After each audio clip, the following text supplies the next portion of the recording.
Shalom, shalom, shalom, bien-aimés dans le Seigneur. Shalom, c'est votre frère, le frère Alain Lunga.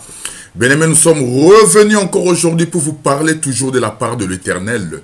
Parce qu'il y a un sujet que nous sommes en train de partager avec vous sur le ministère et le rôle du ministère. Bien-aimés dans le Seigneur, que l'Éternel vous accorde encore sa grâce.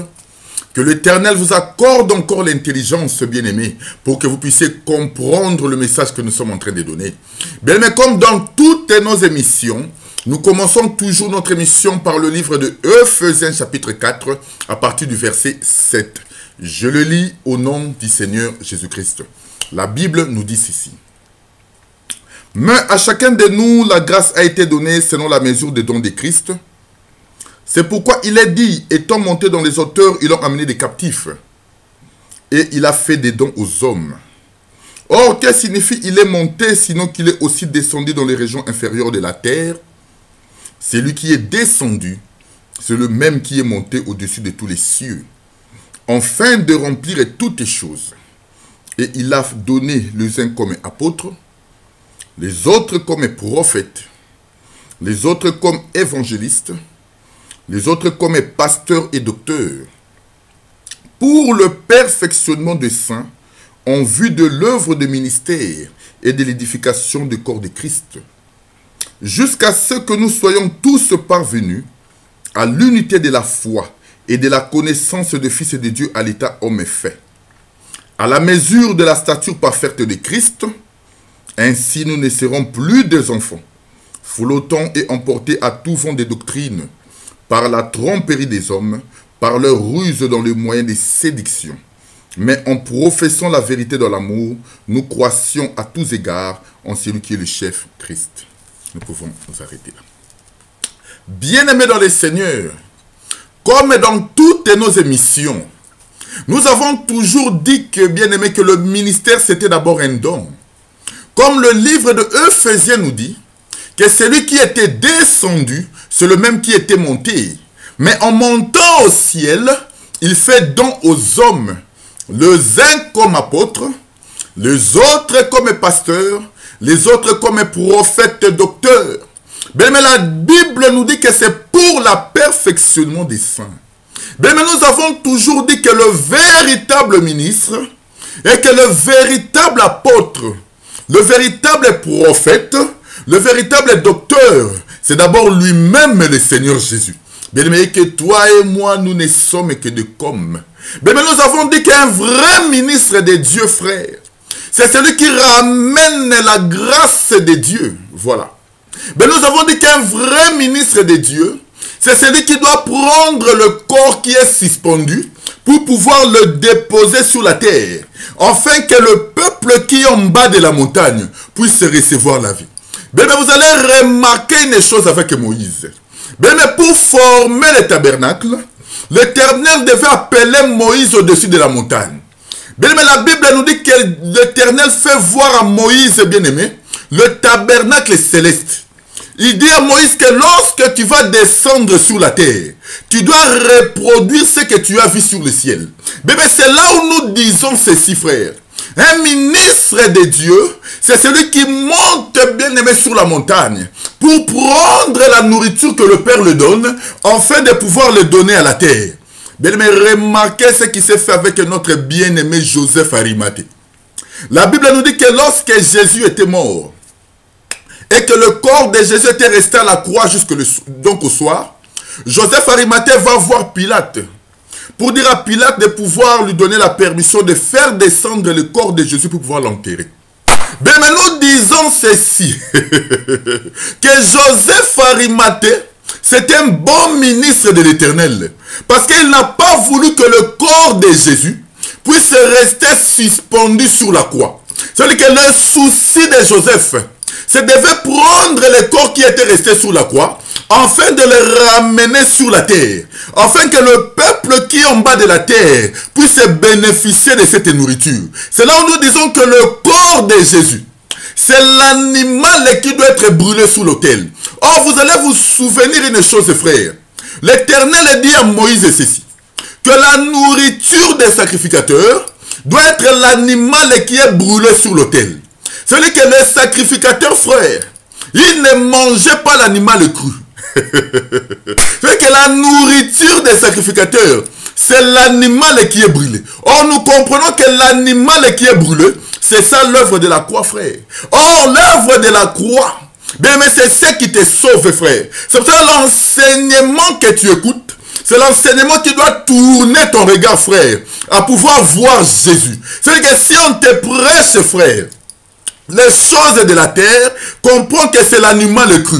Or, ceux qui mangeaient l'animal cru, ce sont les fils d'Élie. C'est pour ça que l'Éternel devait leur bannir les sacerdoces. Mais bien aimés, nous, lorsque nous venons, notre souci, c'est de vous présenter cet homme. Comme l'apôtre Paul lui-même le dit, lorsqu'il va chez les Corinthiens, il leur dit que je ne veux rien entendre de vous, que Jésus-Christ est crucifié.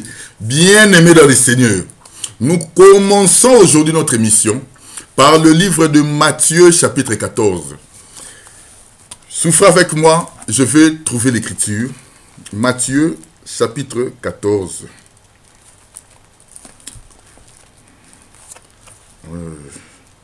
Matthieu, chapitre 14. Je crois à partir du verset 22. Bien-aimé, je le lis au nom du Seigneur Jésus-Christ. La Bible nous dit ceci. Aussitôt, après, il obligea le disciple à monter dans la barque et à passer avant lui de l'autre côté, pendant qu'il renverrait la foule. Quand ils eurent renvoyé, il monta sur la montagne pour prier, à l'écart, et comme le soir étant venu, il était là seul. La barque déjà au milieu de la mer, étant battue par les flots, car le vent était contraire. À la 4e veille de la nuit, Jésus alla vers eux marchant sur la mer. Quand les disciples le virent marcher sur la mer, ils furent troublés et dirent c'est un fantôme. et dans leur frayeur, ils poussèrent des cris. Jésus leur dit aussitôt, rassurez-vous, c'est moi, n'ayez pas peur. Pierre lui répondit, Seigneur, si c'est toi, ordonne que j'aille vers toi sur les eaux. Et il dit, viens. Pierre sortit de la barque et marcha sur les eaux pour aller vers Jésus. Mais voyant que le vent était fort, il eut peur. Et comme il commençait à s'enfoncer, il s'écria, Seigneur, sauve-moi. Aussitôt Jésus étendit la main et saisit et lui dit, homme de peu de foi, pourquoi as-tu douté? Nous pouvons nous limiter là. Bien-aimés dans le Seigneur, comme nous avons toujours dit, bien-aimés dans toutes nos émissions, que la Bible ne parle que d'un homme, frère. Bien-aimés, vous allez remarquer une chose. Depuis la Genèse jusqu'à l'Apocalypse, bien-aimés, la Bible nous parle que du Seigneur Jésus. Bien-aimés, vous allez remarquer que même dans un film, frère, vous qui aimez bien les séries télévisées, vous allez comprendre que même dans un film, il y a toujours un acteur principal. Voilà. Mais c'est pour ça que nous vous disons aussi, frère, que dans cette Bible, frère, il est question que de Jésus. Mais si tu ouvres ta Bible et que tu es encore en train de voir ton prédicateur, comprends que tes yeux sont encore obscurcis. Frère, parce que lorsque tu ouvres ta Bible, tu dois voir le Seigneur Jésus. Comme le livre des Hébreux nous dit, tu n'as voulu ni sacrifice ni holocauste, mais tu m'as formé un corps. Car dans ce rouleau de livres, il est question de moi. Frère, dans le rouleau du livre, il n'est question que du Seigneur Jésus. Bien-aimés, aujourd'hui, par la grâce de Dieu, nous allons essayer de parler sur Jésus qui est en train de marcher sur les eaux. Mais vous allez remarquer une chose ici. La Bible nous dit qu'avant que Jésus puisse marcher sur les eaux, il devait d'abord multiplier les 5 pains et les 2 poissons. Mais vous allez remarquer que lorsqu'il multiplie les 5 pains, il doit récolter 12 paniers. Mais après cela, le Seigneur dit aux disciples de pouvoir passer de l'autre rive. Et lui, il était resté pour pouvoir renvoyer la foule. Mais la Bible nous dit que lorsque les disciples sont partis, ils étaient partis pour aller à Bethsaïda. Voilà. Bien aimé, vous remarquerez une chose ici. que Jésus était resté pour prier. Donc il était resté pour prier après avoir renvoyé la foule. Dès qu'il est descendu, il devait rejoindre les disciples, frères. Mais lorsque le Seigneur venait, la Bible nous dit qu'il était en train de marcher sur les eaux. Mais lorsque les apôtres ont vu Jésus, ils ont crié fantôme, ils ont eu peur, ils ont cru que c'était un esprit mauvais. Et c'est là que le Seigneur leur a dit, n'ayez pas peur, c'est moi. Bien, mais c'est vraiment ça le global de l'histoire, mais par la grâce de Dieu, vous pouvez lire tout le chapitre 14 du livre de Matthieu pour avoir la meilleure compréhension. Bien, nous nous sommes posé une question ici. Pourquoi le Seigneur Jésus, après avoir multiplié les 5 pains, il devait demander aux disciples de pouvoir aller de l'autre rive, donc de passer de l'autre côté. Bien, mais c'est là où nous avons essayé de pouvoir regarder, pour pouvoir consulter un peu le prophète. Parce que nous disons ceci, frère. Lorsqu'un prophète est en train de prophétiser, bien, mais c'est un enseignement qui est caché derrière. C'est là où nous savons courir vite vers David, pour aller voir ce qui s'est passé avec David, bien-aimé. Dans le livre de 1 Samuel, chapitre 21, je crois à partir du verset 3, la Bible nous dit ceci. Lorsque Saoul était en train de combattre David, David avait fui dans une ville qui était Gad, c'était la ville des sacrificateurs. David et ses hommes. En arrivant dans cette ville, David avait faim. Lorsqu'il rencontre les sacrificateurs, il demande de pouvoir lui donner à manger. Mais le sacrificateur dit à David ceci. Nous n'avons ici aucune nourriture. Tout ce que nous avons, c'est le pain qui est consacré au sacrificateur. C'est le pain des propositions. C'est là que David demande 5 pains pour lui et pour les hommes qui étaient. Bien, mais vous allez comprendre une chose ici. Le sacrificateur dit à David que le pain des propositions n'était destiné qu'au sacrificateur. Excusez. Ça veut dire qu'il n'y a aucun homme, frère, qui avait le droit de pouvoir manger ce pain. Souvenez-vous, frère, lorsque l'Éternel dit à Moïse de pouvoir créer les tabernacles, il avait dit que tu mettras les 12 pains dans la table de proposition. C'est ce qui servait à la nourriture des sacrificateurs. Ça veut dire qu'aucun homme avait droit de pouvoir manger ce pain si ce n'était que le sacrificateur. Mais lorsque David se présente, frère, devant les sacrificateurs, il demande le pain. Mais nous comprenons que le sacrificateur va donner à David le pain des propositions. Le pain qui n'était pas destiné à un homme de manger, mais David doit prendre ce pain et pouvoir manger lui et ses hommes. Bien, mais c'est là où nous avons compris une chose ici. Qu'avant que David vienne chez le sacrificateur, nous comprenons que David a été déjà un roi par Samuel. C'est-à-dire que lorsque David vient chez le sacrificateur, il était déjà roi. Donc c'était un roi qui s'est présenté. Cela veut dire que lorsque David mange le pain des sacrificatures, il devient sacrificateur. Bien, mais c'est là où nous avons compris les choses. Que lorsque Jésus, bien-aimé, était en train de multiplier les 5 pains, il était en train de nous enseigner sur David. Pour démontrer que c'est lui qui était le véritable David. Parce que lorsque le Seigneur vient, il vient comme un roi et il est aussi sacrificateur. C'est ça même Hébreux chapitre 7. Parce que la Bible nous dit ceci. Et que Melchisedec, c'est le roi de Salem et sacrificateur du Dieu très haut, qui est à la ressemblance de fils de Dieu. Ça veut dire que le Seigneur, frère, pour nous faire entrer dans son sacerdoce, il devait nous donner le pain qui était destiné au sacrificateur. Pour accomplir l'écriture d'Apocalypse chapitre 5, tu as fait d'eux un royaume des sacrificateurs. Bien, mais vous allez comprendre ici une chose. Ce n'est qu'après que le Seigneur multiplie les 5 pains, qu'il doit demander maintenant aux disciples de pouvoir passer de l'autre côté. Bien, mais nous disons ceci ici. Que lorsque le Seigneur dit aux disciples de passer de l'autre côté, ça veut dire que le Seigneur tournait les disciples de regard, de pouvoir aller vers les nations. Parce que lorsqu'il leur demandait de pouvoir aller à Bethsaïda, nous comprenons que Bethsaïda, c'est une ville d'Israël qui est à la frontière avec les nations. Ça veut dire que le Seigneur demandait aux disciples de pouvoir aller de l'autre côté. Or, vous allez vous souvenir encore une chose, bien-aimée.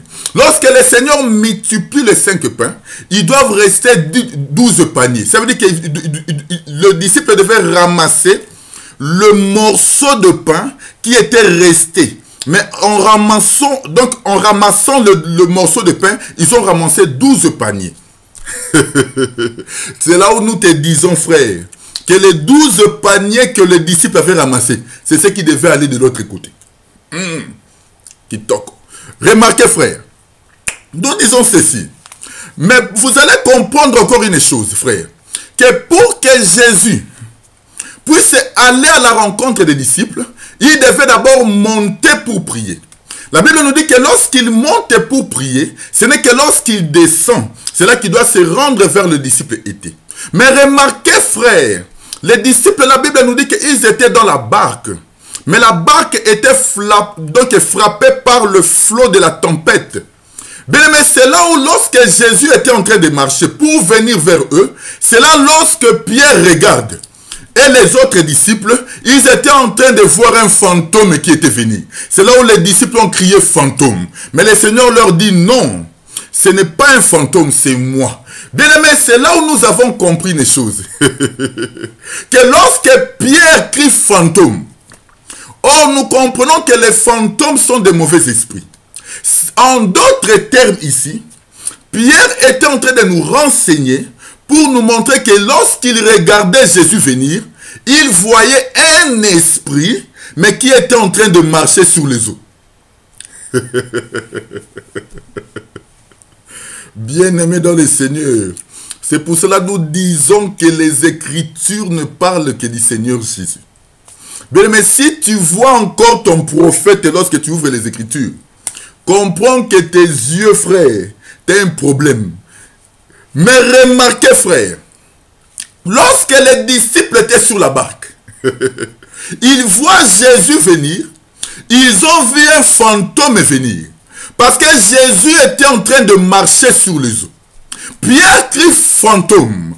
C'est là où nous avons compris, frère, que les fantômes, ce sont des esprits. Ça veut dire que Pierre, en d'autres termes, il était en train de nous renseigner que c'était un esprit qui était en train de marcher sur les eaux.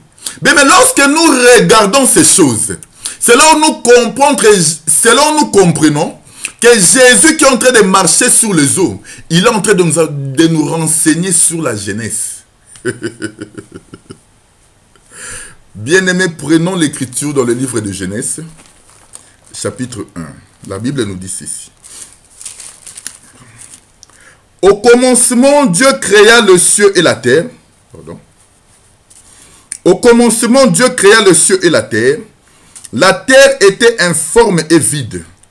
Il y avait des ténèbres à la surface de l'abîme et l'Esprit de Dieu se mouvait au-dessus des eaux. Bien aimé, remarquez.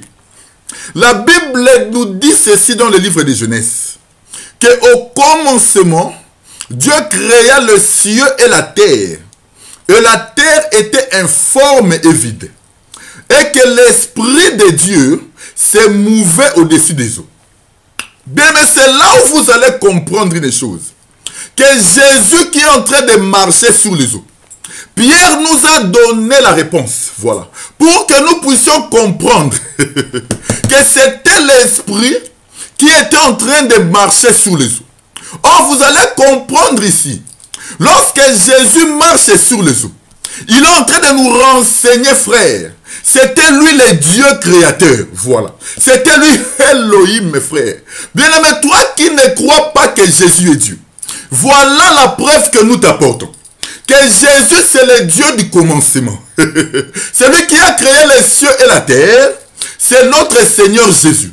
La preuve est que pour accomplir l'écriture de la Genèse, il devait venir vers les apôtres en train de marcher sur les eaux, frère. C'est pour ça que nous te disons, frère, l'évangile que nous prêchons, l'évangile que nous annonçons, mais c'est l'évangile qui tourne le regard vers Jésus. Mais si tu écoutes notre évangile, voilà, qui t'apporte pas la lumière sur le Christ, mais comprends que tu es encore dans les ténèbres. Voilà la preuve que Jésus est Dieu. C'est lui qui est le Dieu créateur et c'est lui qui est le Dieu de l'univers. Bien-aimés, nous allons encore prendre un deuxième témoin pour pouvoir appuyer ces choses. Je suis dans le livre de Genèse chapitre 8. Lorsque Dieu avait détruit la terre, la Bible nous dit que Noé était entré dans l'arche, lui et ses enfants, vous connaissez l'histoire. Mais vous allez vous comprendre vous allez comprendre une chose ici, frère. Lorsque l'arche s'est arrêtée sur la montagne d'Ararat, la Bible nous dit que les terres étaient englouties par les eaux. C'est-à-dire que l'Éternel avait tout détruit par la pluie. Mais vous allez remarquer une chose. Lisez le livre de Genèse chapitre 8. Vous allez comprendre une chose. Noé qui était dans l'arche, pour pouvoir voir que l'eau avait diminué, la Bible nous dit que Noé devait ouvrir la fenêtre. Mais la Bible nous dit que Noé devait lâcher la colombe. Voilà. Noé qui lâche la colombe doit aller sur la terre pour pouvoir voir si les eaux avaient diminué. Mais lorsque vous lisez l'écriture, vous allez comprendre une chose ici. La Bible nous dit que lorsque la colombe est partie, il n'a pas trouvé un endroit où il pouvait poser ses pattes. C'est-à-dire que toute la terre était submergée par l'eau. Et la colombe retourna dans l'arche. Mais c'est là où nous te disons, Noé qui lâche la colombe ici. Nous te disons que la colombe c'est l'esprit. C'est ça même aussi Genèse chapitre 1. Où l'esprit de Dieu était en train de se mouvoir au-dessus des eaux. C'est que la colombe n'a pas trouvé un endroit où il pouvait reposer ses pattes. Bien aimé, lorsque nous parlons de la colombe qui est esprit, où est-ce que nous avons eu l'écriture? Vous allez remarquer une chose ici, frère. Lorsque Jean était en train de baptiser, dans le livre de Jean chapitre 1, la Bible nous dit que Jean témoigne une chose. Jean nous dit ceci. C'est lui qui m'a envoyé baptiser, m'a dit ceci. C'est lui dont tu verras l'esprit descendre sur lui et s'arrêter. C'est lui qui est le sauveur. Mais cela veut dire qu'il y avait beaucoup de gens qui venaient pour se faire baptiser dans le Jourdain. Mais pour que Jean-Baptiste, qui était un prophète, puisse reconnaître le Christ qui est le Messie, il devait voir l'esprit s'arrêter sur cet homme. Pardon. Mais remarquez, frère, lorsque Jésus est venu, la Bible nous dit que lorsqu'il s'est fait baptiser, le ciel est ouvert et l'esprit est descendu comme une colombe. C'est là où nous t'informons ici, frère, que lorsque Noé était en train d'ouvrir la fenêtre pour pouvoir lâcher la colombe, nous comprenons que c'était l'esprit du commencement. Bien aimé, nous te disons ceci. L'évangile que nous prêchons, frère, c'est l'évangile qui tourne le regard du peuple à voir Jésus. Bien aimé, nous ne prêchons pas les choses de la terre. Mais nous te disons que la bénédiction est vraie. Mais la véritable bénédiction, ce n'est que lorsque tu acceptes la parole. Mais c'est que pour être béni, tu dois d'abord croire à cet évangile. Parce que dans cet évangile, frère, c'est là où Dieu a caché toutes les richesses. Frère, la richesse de la bénédiction n'est que par rapport à l'évangile. Mais si tu veux être prospère, tu dois croire à l'évangile, frère. C'est pour ça que nous te disons, frère, lorsque nous venons ici, nous vous présentons qu'un homme. L'homme que nous te présentons, c'est lui le Dieu créateur, frère. Tu dois jeter ton regard sur cet homme, parce qu'il n'y a que lui qui a la capacité de te sauver. Bien-aimé, remarquez ici, lorsque Jésus avance sur la barque, la Bible nous dit que la barque de Pierre était au milieu des eaux, et que la barque était frappée par le vent. Bien, nous te disons que la barque de Pierre ici, qui est au milieu des eaux, représente l'église. Parce que les eaux représentent le monde. Selon le livre d'Apocalypse chapitre 17, je crois à partir du verset 15, si je ne me trompe pas. Apocalypse chapitre 17, verset 15, nous allons les lire pour comprendre que les eaux représentent le monde, les nations et les langues. Apocalypse chapitre 17, Apocalypse chapitre 17, verset 15. La Bible nous dit ceci. Vous pouvez lire tous les chapitres pour comprendre. Moi, je prends seulement le chapitre 15 pour pouvoir expliquer les eaux. Et il me dit, les eaux que tu as vues, sur lesquelles la prostituée est assise, ce sont de peuples, des foules, des nations et des langues. Mais c'est là où nous avons compris ici que la barque de Pierre, c'est l'église. Mais l'église qui doit être sur le monde. C'est-à-dire que l'église qui doit avoir la domination sur le monde. Mais cette église, frère, il doit être frappé par le flot de la tempête. Nous te disons que le flot de la tempête qui frappe l'église aujourd'hui, qui frappe l'église, ce sont bien aimés les tribulations, c'est ça même la persécution. Mais vous allez remarquer une chose. Je suis dans le livre de Jean chapitre 17. Jean chapitre 16. Nous allons le lire pour avoir une meilleure compréhension. Jean chapitre 16. Souffrez avec moi, je veux courir vite pour prendre l'écriture, pour essayer de voir avec le temps. Jean chapitre 16, à partir du verset 33. La Bible nous dit ceci. Je vous ai dit ces choses, afin que vous ayez la paix en moi. Vous aurez des tribulations dans le monde, mais prenez courage, je vaincu le monde. Ici, Jésus était en train de prévenir déjà les apôtres qu'il y aura des tribulations. Mais donc, eux, ils devaient persévérer car le Seigneur avait déjà vaincu. Je prends encore un deuxième témoin dans le livre de Actes des apôtres. Actes chapitre 14, verset 22. Je vais courir vite pour le lire aussi. Actes chapitre 14, verset 22. La Bible nous dit ceci.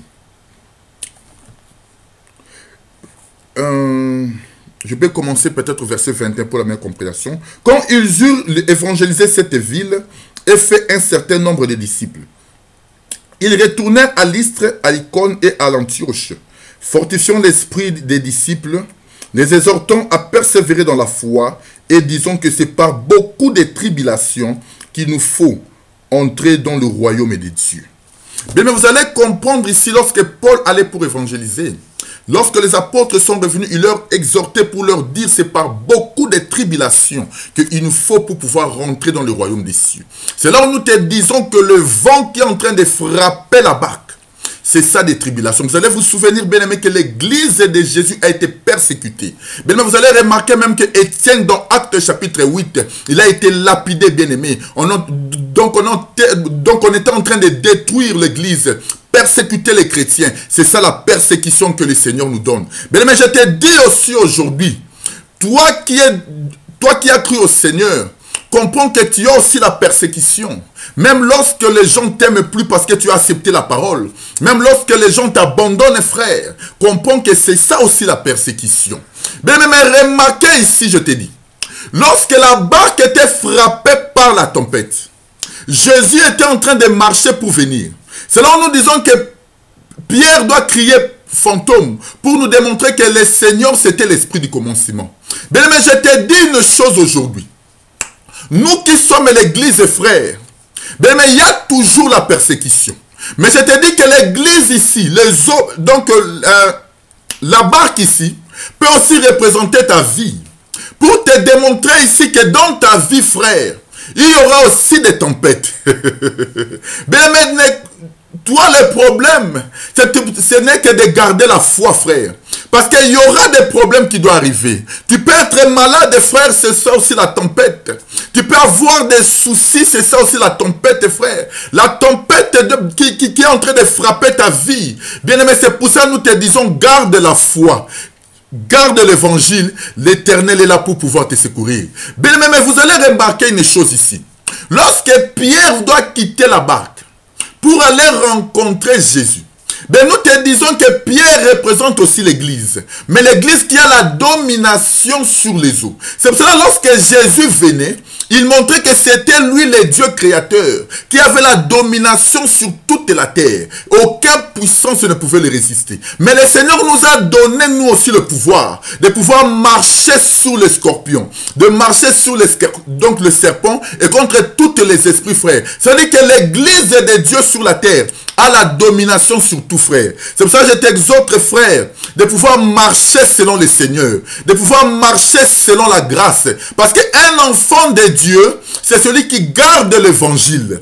Un enfant de Dieu, c'est celui qui ne se conforme pas au monde, frère. C'est pour ça que vous verrez que Pierre était en train de marcher sur les eaux pour pouvoir nous enseigner qu'il avait la domination. Mais il peut arriver, frère, que tu puisses avoir des soucis, perdre un peu la foi. Mais il faut faire comme Pierre. Ce n'est de tourner seulement le regard pour voir Jésus bien-aimé. Parce que lorsque Pierre était en train de s'enfoncer, mais Pierre n'a pas regardé les eaux. Pierre n'a pas regardé les disciples qui étaient restés. Pierre n'a pas regardé tous les problèmes qui étaient devant lui. Mais Pierre, son problème, c'était de tourner le regard vers Jésus. Parce que Jésus était là devant Pierre, frère. Je t'informe que Jésus regardait Pierre. Même lorsque Pierre était en train de s'enfoncer, le Seigneur le regardait. Mais c'est que le Seigneur attendait et que Pierre puisse tourner le regard pour dire, Seigneur, sauve-moi. Je te dis aussi aujourd'hui, ma soeur, je te dis aussi aujourd'hui, mon frère, si tu as des difficultés, si tu as des problèmes,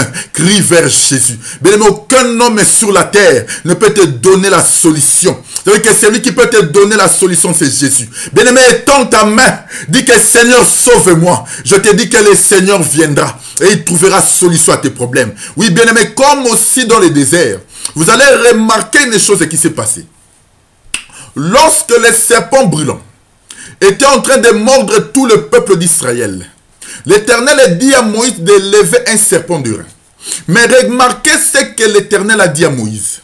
Il dit que toute personne qui était mordue par les serpents brûlants, il ne devait pas regarder la morsure. Frère, nous te disons aussi aujourd'hui, tu ne peux pas regarder la morsure. Parce que tu ne peux pas regarder que tu es en train de t'enfoncer comme Pierre. Mais toi, le problème, c'est de regarder Jésus. L'Éternel dit à Moïse, toute personne qui jettera le regard pour pouvoir regarder les serpents de rein, c'est celui qui doit conserver la vie. Bien-aimé, ne regarde pas les difficultés que tu as. Ne regarde pas les problèmes, frère. Ne regarde pas tous les moments difficiles que tu es en train de passer. Fais comme Pierre, frère. Parce que Pierre n'a regardé que Jésus. Pierre a cherché la solution en Jésus. Pierre a regardé celui qui avait la capacité de pouvoir le tirer des eaux. C'était Jésus. Bien-aimé dans le Seigneur, Jésus c'est lui notre sauveur. Mais nous comptons toujours sur cet homme. Remarquez encore une chose, frère. Ici nous te disons encore une chose, bien-aimé. Remarquez notre bien-aimé Lot. Lorsque Lot était à Sodome et Gomorrhe, nous te disons que Lot, qui était à Sodome et Gomorrhe, représentait aussi l'église, frère. Parce que Lot qui est à Sodome et Gomorrhe représente la terre, frère. Mais une terre qui était cachée sous l'eau. C'est là où nous te disons, frère. Nous avons dit que nous avons vu la barque de Pierre au-dessus des eaux. Pour démontrer que l'autre qui était à Sodome et Gomorrhe, il était au milieu d'un peuple mauvais. C'est-à-dire que Sodome et Gomorrhe représente le monde. Mais dans ce monde, il doit y avoir un peuple, frère. Un peuple qui garde la foi. Un peuple qui garde l'enseignement. C'est ça l'autre. Mais c'est pour ça que vous allez comprendre une chose, frère. Pour que l'autre puisse sortir de Sodome et Gomorrhe, il a fallu que les deux anges viennent pour pouvoir tirer l'autre des eaux. Comme la lumière du premier jour qui est venue éclairer dans la profondeur des eaux pour que la terre puisse sortir. Nous te disons que bien-aimé dans le Seigneur, le monde ici sera détruit. Mais toi qui es l'église, bien-aimé, c'est toi qui gardes la foi. Bien-aimé dans le Seigneur, nous allons essayer de marcher pour atterrir. Vous allez comprendre une chose ici. Remarquez ce qui s'est fait avec Moïse, frère. Bien, mais la Bible nous dit que lorsque Moïse était né, en cachant Moïse pendant 3 mois, la Bible nous dit qu'après 3 mois, on devait prendre Moïse et le mettre sur les eaux. Nous te disons que Moïse qu'on met sur les eaux, La direction de Moïse, c'était d'aller vers les Égyptiens. C'est-à-dire que Moïse doit quitter Goshen pour aller vers les nations.